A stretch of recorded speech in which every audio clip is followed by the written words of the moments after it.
ملک پاکستان کے اندر مدارس کا جو عظیم الشان نیٹ ورک ہے، اس نیٹ ورک نے امت کی قرآن کی پیاس کو بجھایا ہے۔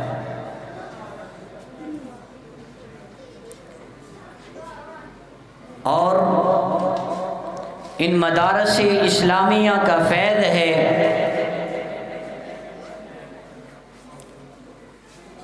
کہ آج پوری دنیا کے اندر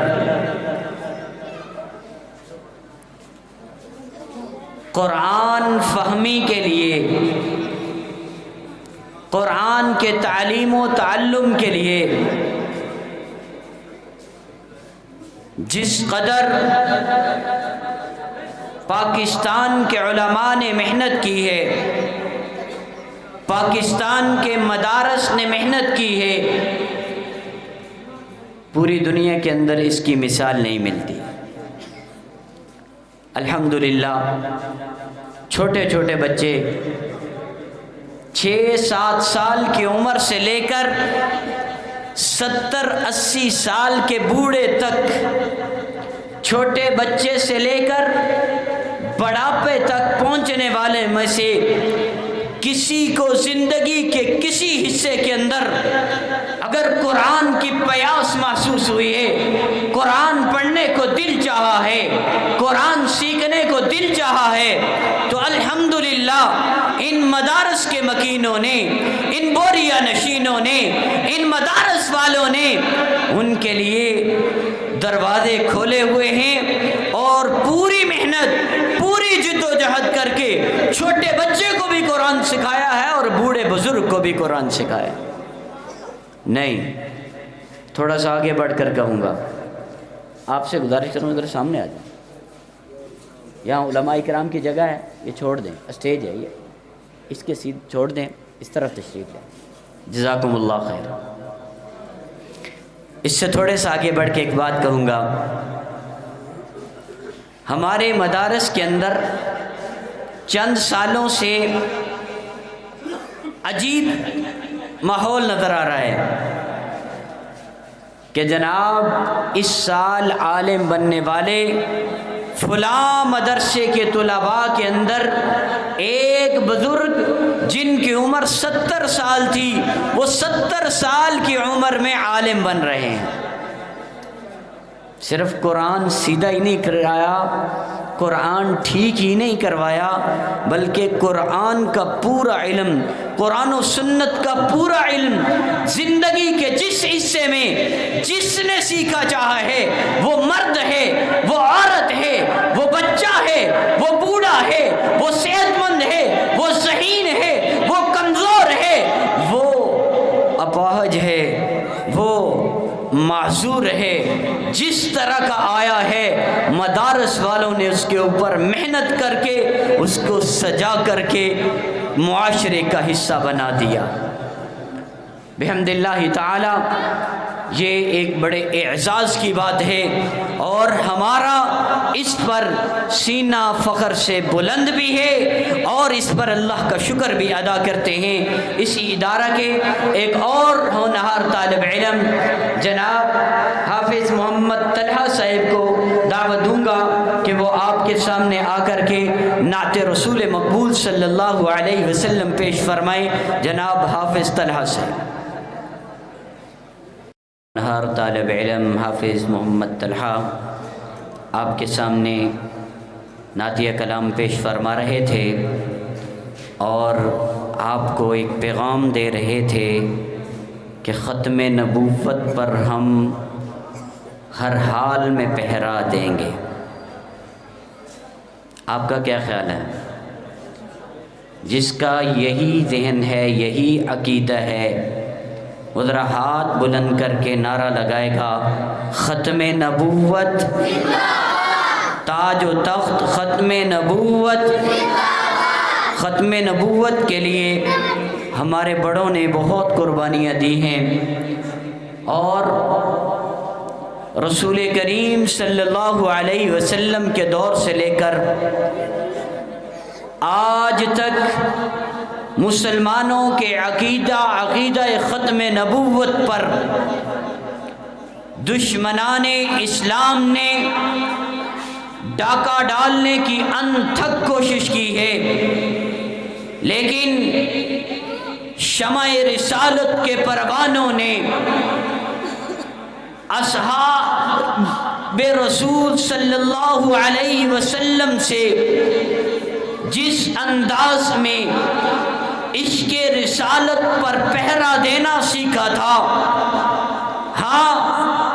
میرے اور آپ کے پاک پیغمبر صلی اللہ علیہ وسلم اس دنیا سے جب تشریف لے گئے، مدعیان نبوت نے سر بلند کیا، اپنی نبوت کا سکہ چلانا چاہا۔ رسول اللہ کے صحابہ نے آپ علیہ السلام سے یہ سبق پڑھ لیا تھا، انا خاتم النبیین لا نبی بعدی، میرے پیغمبر نے فرما دیا تھا میں آخری نبی ہوں، میرے بعد کوئی نبی نہیں آنے والا۔ صحابہ نے یہ سبق پڑھا تھا، ان کو یہ سبق یاد تھا۔ اس سبق کو یاد رکھتے ہوئے صحابہ اکرام رضوان اللہ تعالی علیہ مجمعین نے مسیلمہ کذاب کا مقابلہ کیا، اس کے مقابلے میں نکلے اور جتنے بھی مدعیان نبوت آئے ان کا مقابلہ کیا،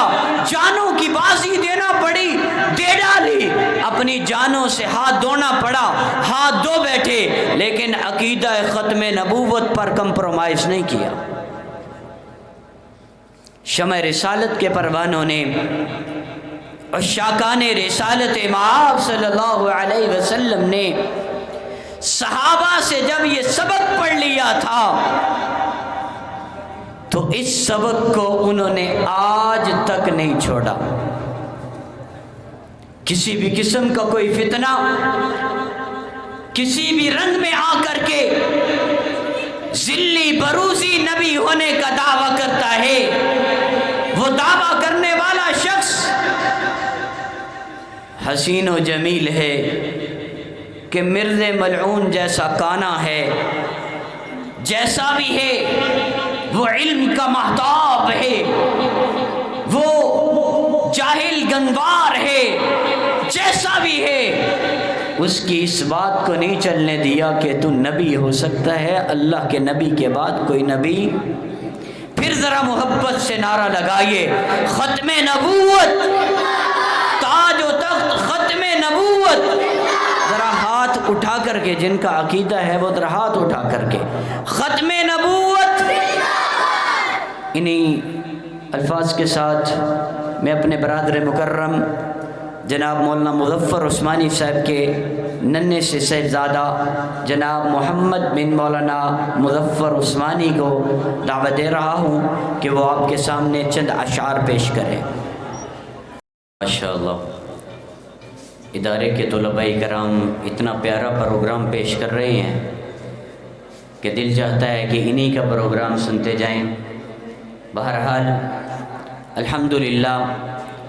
یہ حسن ہمارے ہر ادارے کا ہے کہ بحمد اللہ تعالی اگر مدارس اسلامیہ میں قرآن کی تعلیم دی جاتی ہے تو وہاں ان بچوں کے اندر جو قدرتی صلاحیتیں پوشیدہ ہوتی ہیں، کسی کے اندر نعت کہنے کا فن ہوتا ہے، کسی کے اندر تلاوت کرنے کا انداز ہوتا ہے، کسی کو تقریر کرنے کا طریقہ اور سلیقہ ہوتا ہے، استاد اس بچے کے اوپر محنت کر کے اس کی صلاحیت کو اجاگر کرتا ہے۔ بحمداللہ اللہ کے فضل سے یہ ہمارے ادارے اس وقت پورے پاکستان میں خاص طور پر اور پوری دنیا میں عام طور پر اس کی محنت فرما رہے ہیں۔ اللہ تعالی حضرات کو بہت زیادہ جزائے خیر عطا فرمائے۔ پروگرام کا باقاعدہ آغاز جس کے اندر مہمانان گرامی کو دعوت دی جائے گی، اللہ کے پاک کلام کے تلاوت کے ساتھ کیا جا رہا ہے۔ اس تلاوت کلام کے لیے، کلام اللہ کے لیے پنڈی بوڑی کے ہمارے عظیم عالم دین مولانا طاہر صاحب، ان کا صاحبزادہ جناب قاری عبداللہ صاحب تشریف فرما ہیں۔ میں ان سے ملتمس ہوں کہ وہ مائک پر تشریف لائیں اور اپنے خوبصورت انداز سے تلاوت کلام اللہ سے ہمارے دلوں کو محظوظ فرمائیں۔ جناب قاری عبداللہ طاہر صاحب۔ یہ سردی سے ٹھٹھرے بیٹھے ہیں، اسٹیج والوں کو نہیں سمجھ آ رہی کہ یہ بیٹھے بھی ہیں کہ نہیں بیٹھے۔ بتائیے گا ذرا محبت اور عقیدت کے ساتھ نعرہ تکبیر بلند کر کے، نعرہ تکبیر،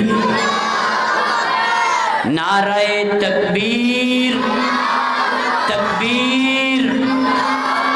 تاج و تخت ختم نبوت، تاج و تخت ختم نبوت،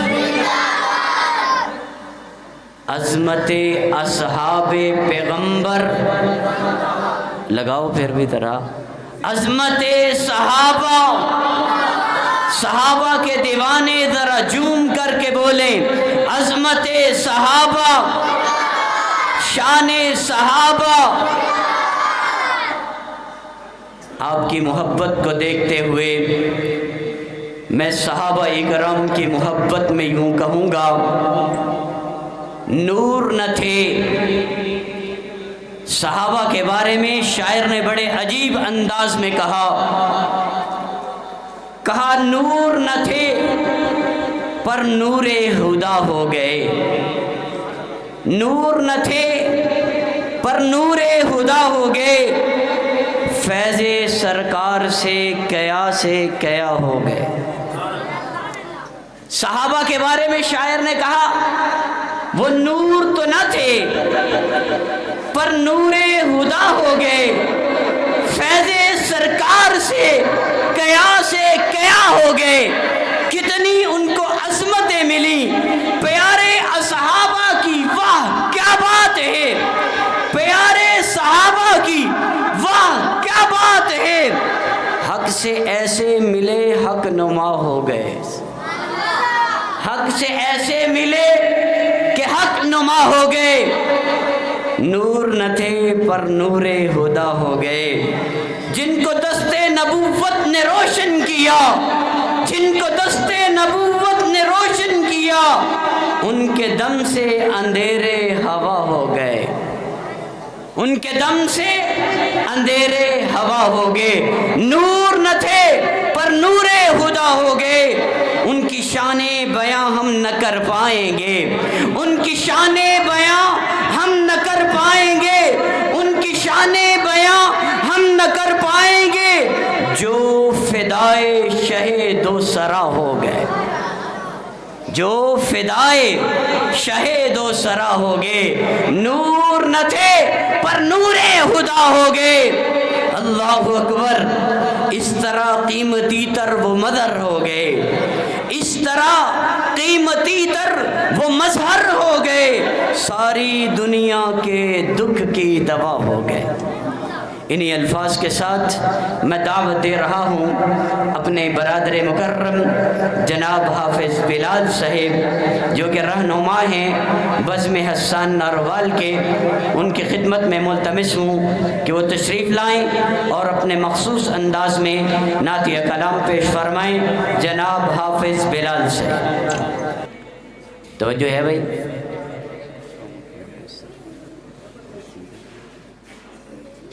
ان درندوں نے اس بچی کو حجاب اتارنے پر مجبور کرنے کی کوشش کی، لیکن وہ مسلم بیٹی ان درندوں کے سامنے نعرہ تکبیر کو بلند کرتی رہی۔ وقت کی قلت کے پیش نظر آپ حضرات نے سوشل میڈیا پر وہ سب دیکھا، شاعر نے بڑا عجیب منظر کھینچا، تکبیر انقلاب، تکبیر سے یوں آئے گا پردے کا انقلاب، عالم بھی مان جائے گا پردے کا انقلاب۔ اب پاک و ہند کی فقط بات مت کریں، اب پاک و ہند کی ہی فقط بات مت کریں، ہر ملک میں ہی چھا جائے گا پردے کا انقلاب۔ انہی الفاظ کے ساتھ اسی ادارہ کی ہونہار طالبات کو میں آپ حضرات کے سامنے دعوت دے رہا ہوں کہ وہ اپنے مخصوص انداز میں پردے پر نعت پیش فرمائیں۔ جامعہ کی ہونہار طالبات